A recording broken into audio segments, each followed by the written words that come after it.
में मार्केट गुरु विजय Kedia, MD Kedia securities के। अगर हम विजय जी की बात करें तो करीबन 20 से ज्यादा साल का एक्सपीरियंस वो शेयर बाजार में रखते हैं। One of the most successful investors in the stock markets.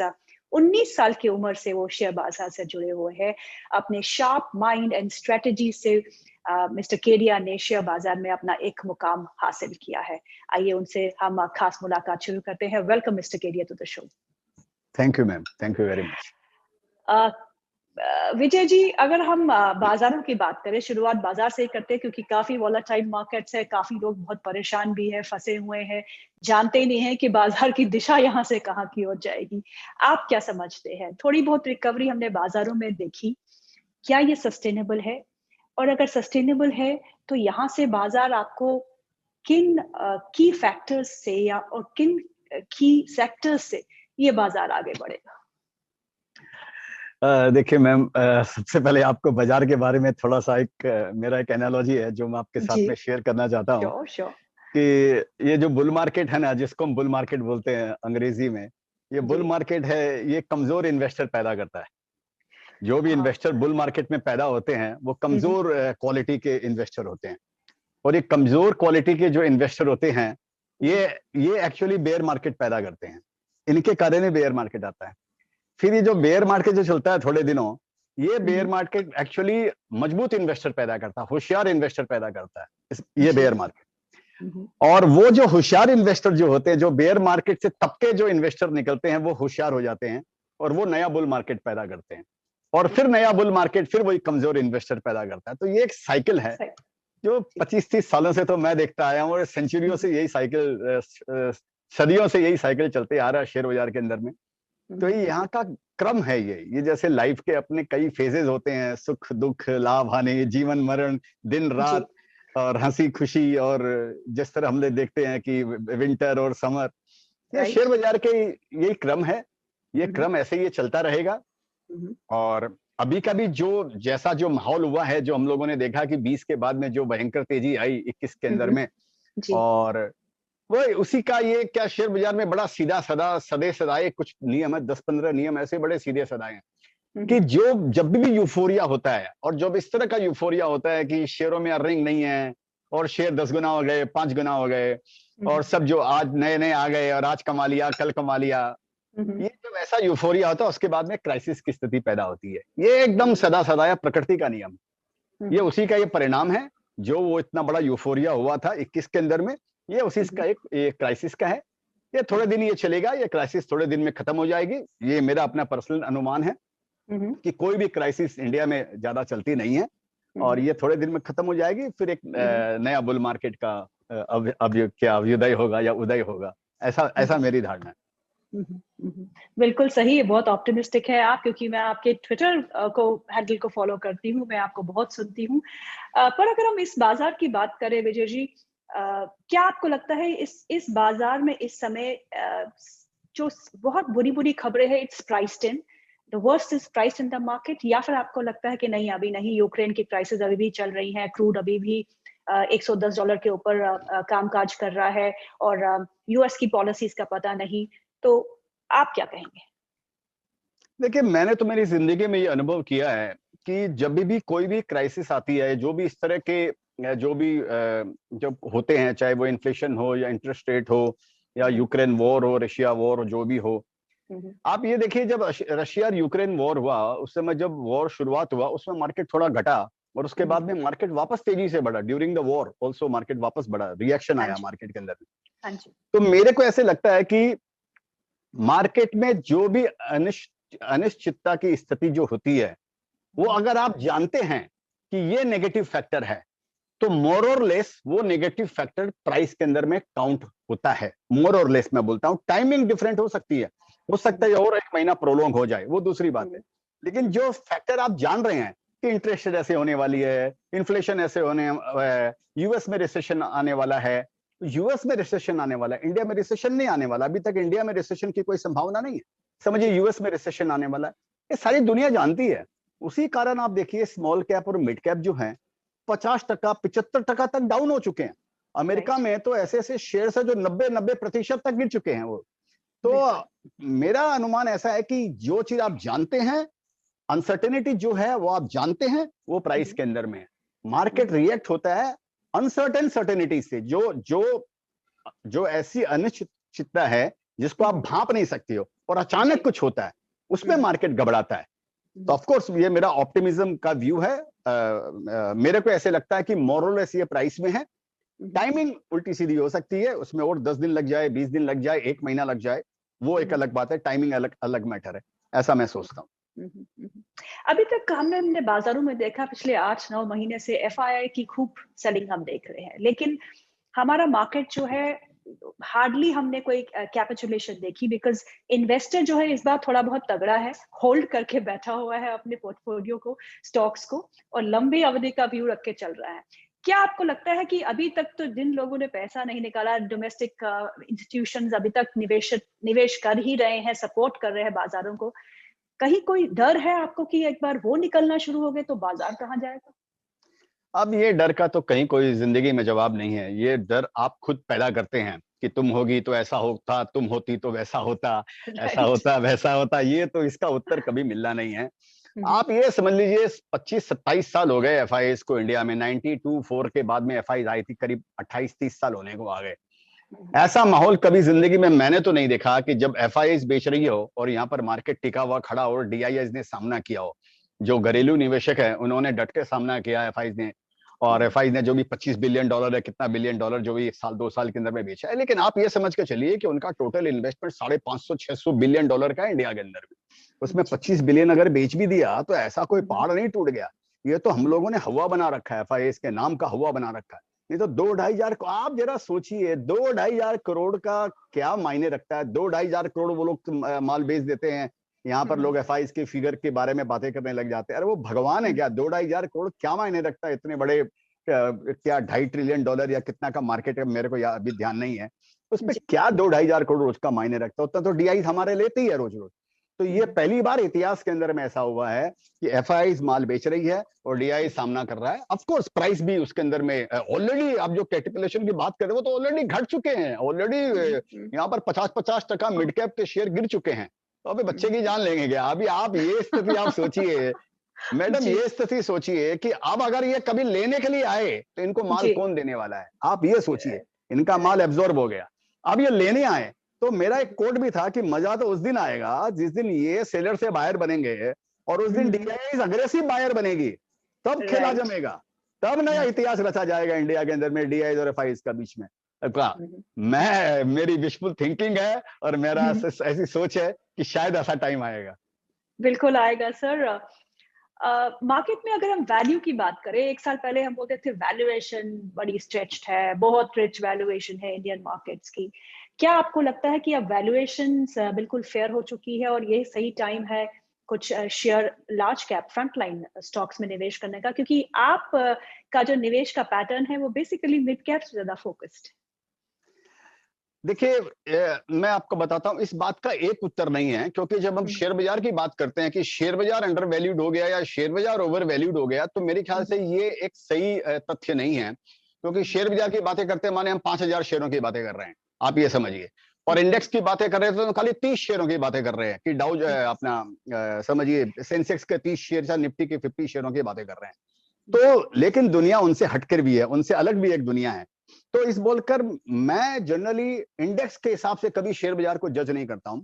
और मैं, जैसा आपने सही आपने कहा, मैं स्मॉल कैप और मिड कैप के अंदर में ज्यादा इन्वेस्ट करता हूं और उनका इंडेक्स से कोई लेना देना नहीं है। उनकी अपने एक अलग चाल होती है। ऑफ कोर्स वो प्रभावित होते हैं, प्राइमरी इंडेक्स घटता है या लार्ज कैप घटता है तो वो भी घटते हैं, लेकिन घटना बढ़ना जीवन क्रम है। मेरे को पर्सनली ऐसे लगता है कि कई शेयर्स ऐसे हैं, कई जगह आपको ऐसी आपको मिलेंगी जहां पर जो शेयर्स ऊपर से 50%, 60%, 70% घट गए हैं। और वो इसके कारण घटे हैं कि उनकी वैल्यूएशन हम लोगों ने यूफोरिक कर दी थी 2021 के अंदर में। लेकिन आज के दिन उनके फंडामेंटल पे कोई फर्क नहीं पड़ा है। लेकिन खाली वैल्यूएशन समझिए होनी चाहिए थी 500 रुपया, हमने उसकी वैल्यूएशन कर दी 1200 रुपया, 1500 रुपया यूफोरिया के अंदर। आज वो घट के वापस 500 पे आ गए या 600 पे आ गए, 700 पे आ गए या 400 पे आ गए। तो वहां पे आपको जरूर अपॉर्चुनिटी मिलेगी। मेरे को लार्ज कैप में भी मेरे को अपॉर्चुनिटी लगती है, जो कि मैं इन्वेस्ट जनरली नहीं करता हूं। मैं जनरली क्या करता ही नहीं हूं, बहुत रेयरली करता हूं। लेकिन ऑफ कोर्स मेरे को लार्ज कैप पे भी मेरे को अपॉर्चुनिटी मेरे को लगती है। जिस तरह से शेयरों को धोया गया है, और मेरा कोट भी है मैडम कि bull market is like sunlight, it is always there somewhere. इधर नहीं है तो उधर है, उधर नहीं है तो इधर है। आप अगर शेयर बाजार के निवेशक है तो आपका काम है उसी लाइट को खोजना, कहाँ पे वो लाइट पड़ रही है, कहाँ पे वो अपॉर्चुनिटी है, ये खोजना, यही आपका काम as an investor. Vijay sir, आपको डर नहीं लगता मिड कैप स्पेस में? क्योंकि मिड कैप स्पेस एक ऐसी स्पेस है, मतलब जब मार्केट घटना शुरू होता है तो मिड कैप की तो मतलब आप बहुत शार्प सेल ऑफ देखने को मिलता है, और बहुत सारे निवेशक जो है वो डर के मारे छोड़ के भाग जाते हैं। तो आपको डर नहीं लगता मिड कैप स्पेस या स्मॉल कैप स्पेस से? नहीं, मेरे को तो डर में ही मजा आता है मैडम। एक्चुअली डर से क्या डरने का। मेरा एक कोट भी है, risk is not knowing the risk in the risk. देखिए, दुनिया में हर चीज रिस्की है। आप हम यहाँ पे बैठ के बातें कर रहे हैं, ये भी रिस्क है। कभी अर्थक्वेक आ सकता है, कभी सुनामी आ सकता है, कभी कुछ भी हो सकता है। तो पूरी जिंदगी रिस्क, हम रिस्क में ही जीते हैं। आपको असेसमेंट करना है कि इस रिस्क में कितनी रिस्क है। तो जहां तक मिड कैप का सवाल है, मैं कोई भी ऐसे मिड कैप के अंदर में इन्वेस्ट नहीं करता हूं जो ऑपरेटर ड्रिवन हो, जिसके अंदर में बैलेंस शीट फर्स्ट हो, या जिसके अंदर में मैनेजमेंट खेलता हो। ठीक है, मेरा एक कोट है मैडम कि समझिए 6000 शेयर्स लिस्टेड है, 6000, और समझिए हम लोग बात करते हैं कि देयर लार्ज कैप है, मिड कैप है और स्मॉल कैप है, जो भी बात कर रहे हैं। मेरा एक कोट है, एक कैप और भी है इंडिया के अंदर में, और वो है भंगार कैप, वो स्क्रैप कैप है। हाँ, और ये 6000 में से कम 5000 शेयर उसी कैटेगरी के अंदर में आता है मैडम, जो भंगार कैप है। ये अच्छे टाइम में आते हैं, पतंगों की जैसे, और रात भर का मेहमा अंधेरा, और वो रात भर में आते हैं, सुबह साफ हो जाते हैं। वो बुल मार्केट में आते हैं और उसके पहले वो सब साफ हो जाते हैं। मेरा काम इतना ही है कि मैं ऐसे शेयरों को अवॉइड करता हूं जिसमें मैनेजमेंट प्ले करता हो, या ऑपरेटर प्ले करता हो, या बैलेंस शीट फर्स्ट हो, या जिसमें क्लैरिटी नहीं हो। तो इस बोलकर मेरे को डर नहीं लगता है। मैं जब कैश रखता हूं मैम, तो मेरे को डर लगता है, तो मैं अनईजी हो जाता हूं, तो मेरे को रात को नींद नहीं आती कि पैसा मेरे पास में बैंक में पड़ा है। तो मेरे लिए मेरे को डर नहीं लगता है। और जैसा मैंने बताया, अगर शेयर नहीं लूं तो मेरे को डर लगता है, तो मैं अनईजी होता हूं। बट आर्यन, ये है कि भंगार कैप में बहुत सारे रिटेल इन्वेस्टर्स जो है वो फंस जाते हैं, उनका निकलना वहां से मुश्किल हो जाता है। बिल्कुल। आप एक ओल्ड टाइमर रहे हैं सर। आप न्यू एज कंपनीज को, नेक्स्ट जेन कंपनीज को कैसे देखते हैं? हमने बहुत सारी कंपनीज की लिस्टिंग 2021 में देखी, कुछ अच्छी रही, कुछ बुरी रही। ऑल टाइम हाई से वो गिर के आधे भी हो गए कुछ शेयर। आप डिजिटल प्लेटफॉर्म को कैसा देखते हैं, और डिजिटल स्टॉक्स को आप कैसा देखते मैं ओल्ड टाइमर जरूर हूँ, लेकिन मेरा पार्टी अभी शुरू हुआ है, ऐसा मेरे को लगता है। और जहां तक न्यू एज का सवाल है मैम, जो ये न्यू एज वाली जो कंपनियां लिस्टेड जो हुई है, मैंने उनमें किसी में भी इन्वेस्ट नहीं किया मैंने। और मेरा उनमें किसी में भी निवेश करने का मेरा अभी भी मेरा मन नहीं है। आज के दिन जब मैं आपसे बात कर रहा हूँ, तब तक मेरा उनके अंदर में मन नहीं है। मेरा माइंड हो सकता है कि अपना इंटरव्यू खत्म उसके बाद शायद चेंज हो जाए, या कल चेंज हो जाए, 1 महीने बाद चेंज हो जाए, ये मालूम नहीं है। क्योंकि लगातार हम पढ़ते रहते हैं, हर चीज को अपॉर्चुनिटी तलाशते रहते हैं। तो कभी कोई दिमाग में अगर आइडिया आया तो मेरा माइंड चेंज कर सकता हूं मैं। आज के दिन तक मेरा उनके अंदर में लेने का मन नहीं है। और सिंपल इसके लिए मन नहीं है कि उनके अंदर में अर्निंग नहीं है, और वो अर्निंग आएगी, जब अर्निंग आएगी तब आएगी। तो बोलते हैं ना, वन इन हैंड इज क्या, one bird in hand is better than two in the bushes. तो हाँ, तो वो गोद का जो बच्चा है वो वुम के बच्चे से ज्यादा अच्छा है वो। तो वो तो आएगा जब आएगा। मेरे को लिस्टेड स्पेस में भी ऐसी ऐसी कुछ कंपनियां हैं जो ऑलरेडी इसी तरह का प्लेटफॉर्म प्रोवाइड करती है। ऑलरेडी डेट फ्री कंपनियां हैं, अच्छी डिविडेंड पेइंग कंपनियां हैं, प्रूवन मॉडल है, गलतियों से उन्होंने सीख चुके हैं वो लोग अपने। मेरे को तो मैं उनके अंदर में इन्वेस्ट करना ज्यादा पसंद करूंगा। तो अभी आप कुछ कैश में बैठे हैं विजय सर, या फिर सब 100% इन्वेस्टेड? नहीं, मैं यूजुअली 100% इन्वेस्ट करता हूं। मेरे पूरे करियर के अंदर में कभी भी मेरे पास में कैश, मेरे को ध्यान नहीं है, शायद 1 महीना 2 महीना या मैक्सिमम कोई 2 महीना से ज्यादा कभी मेरे पास में जिंदगी में कभी कैश रहा हो। और अभी पिछले करीब 15 दिन से मेरे पास में कुछ कैश है, क्योंकि मैंने कुछ ऐसे शेयर्स बेचे हैं जो ऑल टाइम हाई पे चल रहे हैं, और जो पब्लिक डोमेन पे नहीं है। पब्लिक डोमेन पे वो शेयर आते हैं जो 1% से ज्यादा होते हैं, तब शेयर होल्डिंग पैटर्न में आता है।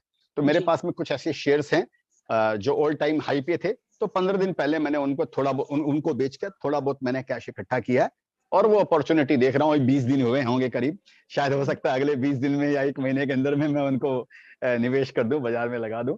तो ये है।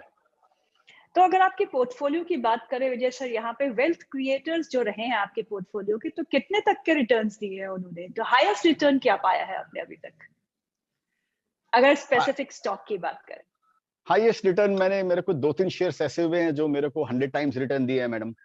तो और तो या 100 टाइम्स एक शेयर्स है जो आज भी मैं हाँ 100 टाइम्स समझिए वो हाईएस्ट रिटर्न।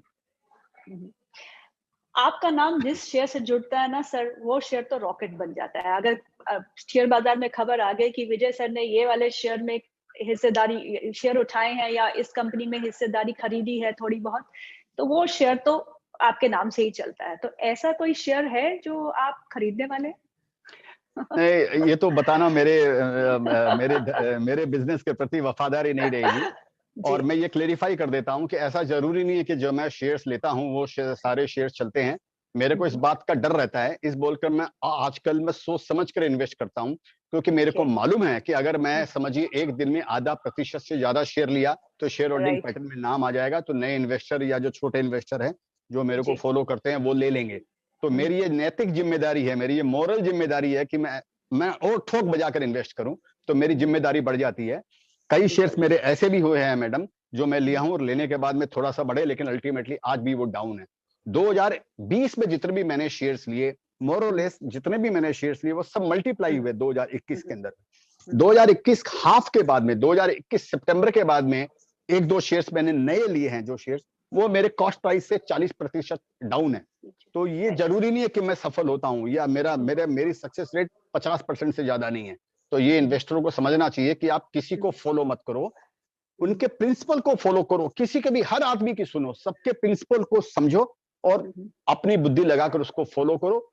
शेयर फॉलो करना कभी कभी दुखदाई भी हो सकता है, ये समझ के चले। और मैं भी आदमी हूं और गलती करना मेरा स्वभाव है और मानव स्वभाव है, मेरे परिधि में है ये, तो ये कृपया ध्यान रखें। बहुत ही इंपॉर्टेंट मैसेज आपने दिया है हमारे व्यूअर्स को, इन्वेस्टर्स को। चलिए अब शेयर की बात नहीं करते हैं, तो कौन से ऐसे सेक्टर्स है सर जहां पे आपकी नजर बनी हुई है, आपको लगता है कि वैल्यू जो है वहां पे काफी अट्रैक्टिव है? कुछ ऐसे सेक्टर्स जो आपने आइडेंटिफाई किए हैं आने वाले समय में जहां आप अपना निवेश बढ़ा सकते हैं? देखिए मैम, जैसा मैंने बताया कि bull market is like sunshine, it is always there somewhere. हर समय शेयर बाजार के अंदर में अपॉर्चुनिटी रहती है। और सबसे बड़ा पैसा शेयर बाजार में, आप गांठ बांध लीजिए, तभी आप कमाते हैं जब शेयर बाजार में बेयर मार्केट होता है। उस समय जो आप शेयर्स लेते हैं वो आपको करियर को बनाता है, आप ये समझ कर चलिए। मेरे को लग रहा है कि जो शेयर्स पिछली तेजी के अंदर में, जो 2021 में जो तेजी आई, जिसमें जो पार्टिसिपेट किए हैं, हो सकता है अभी जो नया जब बुल मार्केट वापस चालू होगा उसमें शायद वो शेयर पार्टिसिपेट ना करे, शायद ना करे, ऐसा हो सकता है, ऐसा इतिहास हमको बताता है। मेरे रडार पे जो शेयर्स है वो मैं ऐसा आपको बताता हूं, जैसे अभी नया क्या हो रहा है। एक इन्वेस्टर को, निवेशक को हर समय ये सोचना चाहिए कि बीती ताई बिसार के आगे की सुध ले। जो हो गया वो तो पास्ट हो गया, अब होने वाला क्या है उसको पकड़ने की चेष्टा करे, उसका ज्ञान हासिल करने की चेष्टा करे। अभी मेरे पास एक कंपनी में इन्वेस्टमेंट है जो टेलीकॉम प्रोडक्ट कंपनी है, ठीक है। जैसे अभी हम देख रहे हैं 5G वगैरह का इंडिया के अंदर में अभी आगमन हुआ है, अभी शुरुआत हो रही है। तो जो कंपनियां 5G के इक्विपमेंट वगैरह बनाती है, 5G जो सर्विस प्रोवाइड करती है वो तो बहुत महंगे हैं, और भारतीय का एक्सपेंसिव शेयर्स और वो स्लो शेयर्स, इनको जो प्रोवाइड करते हैं, इनकी जो एंसिलरीज यूनिट है या इनको जो इनके लिए जो प्रोडक्ट बनाते हैं, उनमें ध्यान रखें। उनको लग रहा है उनका भविष्य 10 साल के लिए उत्तम होना चाहिए। इसी तरह मेरे को क्या लगता है मैम कि इंडिया के अंदर में 12-13 साल बाद प्राइवेट कैपेक्स शुरू हो रहा है। अभी तक 2007-8 के बाद इंडिया में आप कोई 10,000 करोड़ का प्लांट नहीं बता पाएंगे कि किसी इंडस्ट्रीज ने 10,000 करोड़ का प्लांट बैठाया, लोगों ने बंद कर दिया, बने नहीं, और बने तो वो गतरस में चले गए, वो बिक गए, अभी एनसीएलटी में चले गए, लोगों ने खरीद लिए, लेकिन नई कैपेसिटी पैदा नहीं हुई है। मेरे को क्या लग रहा है कि अगले 10 सालों के अंदर, मैंने अगले 10 साल में अभी से शुरुआत हो चुकी है, नया प्राइवेट कैपेक्स इंडिया में शुरुआत होने वाला है। स्टील सेक्टर अकेला बोलता है मैं 2 लाख करोड़ का इन्वेस्ट करूंगा, एल्यूमिनियम में इन्वेस्टमेंट आ रहा है, शुगर में इन्वेस्टमेंट आ रहा है, पावर में बड़ा से बड़ा इन्वेस्टमेंट आ रहा है, हर इंडस्ट्री के अंदर में कैपेक्स का बूम चालू हो रहा है। इसलिए मेरे को लगता है कि इंडिया में शायद रिसेशन नहीं आएगा, यूएस में आए तो आ सकता है, क्योंकि हम लोगों ने फ्री नोट प्रिंट भी नहीं किए और बांटे भी नहीं हम लोगों ने, हम बड़े कॉशियस रहे आरबीआई की जो पॉलिसी रही। तो ये जो कैपेक्स के लिए जो कंपनी सपोर्ट करेगी, जो कैपेक्स के लिए जो इक्विपमेंट बनाएगी, मेरे को लगता है उन कंपनियों का, उनका भविष्य अगले 4-5 साल अच्छा रहना चाहिए। विजय सर, आपने प्राइवेट इन्वेस्टमेंट की बात की, लेकिन अब साइकिल जो है वो बदल चुका है। इंटरेस्ट रेट बढ़ रहे हैं और आगे और बढ़ेंगे। क्रूड का दाम जो है हमें पता है रिकॉर्ड हाई पे है, उसके चलते हुए इन्फ्लेशन जो है वो बढ़ रही है। कमोडिटी साइकिल टर्न हो चुका है। पहले हम सुपर साइकिल की बात कर रहे थे, वो तो मेरे को लगता है कि वो तो मर ही चुका है साइकिल। अब वो कमोडिटी के दाम नीचे आना शुरू हो गए हैं।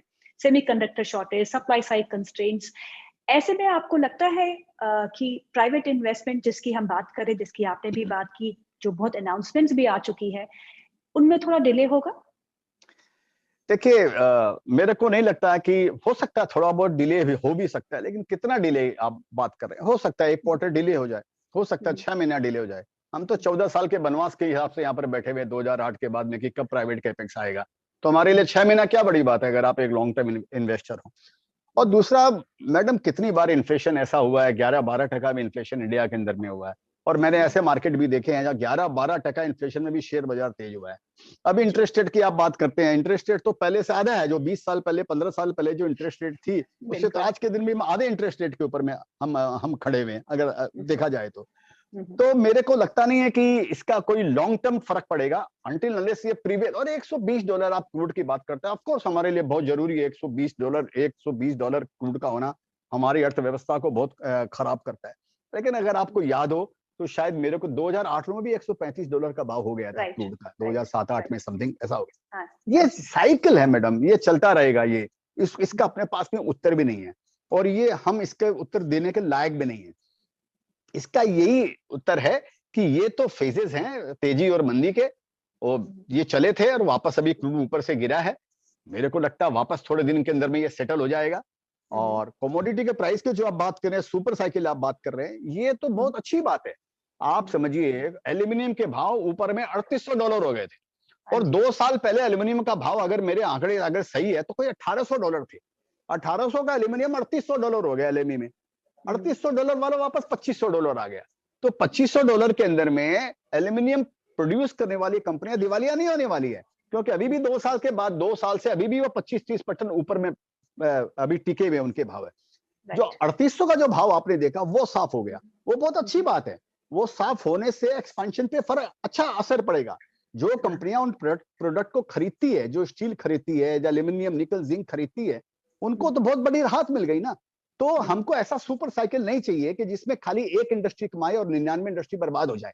हमको इस तरह का मॉडरेट साइकिल चाहिए कि भैया 2 कदम तुम भी चलो, 2 कदम हम भी चले, तुम भी कमाओ और हम भी कमाएं, तो ही प्रोस्पेरिटी आएगी मैडम। तो मेरे लिए ये अच्छी मेरे को लगता है कि ये अच्छा माहौल पैदा हुआ है जो मेटल के प्राइस घटे कमोडिटी में। Thank you so much mister Kedia for joining us. आपके साथ बात करके बहुत अच्छा लगा। Thank you for your time. Thank you ma'am, thank you.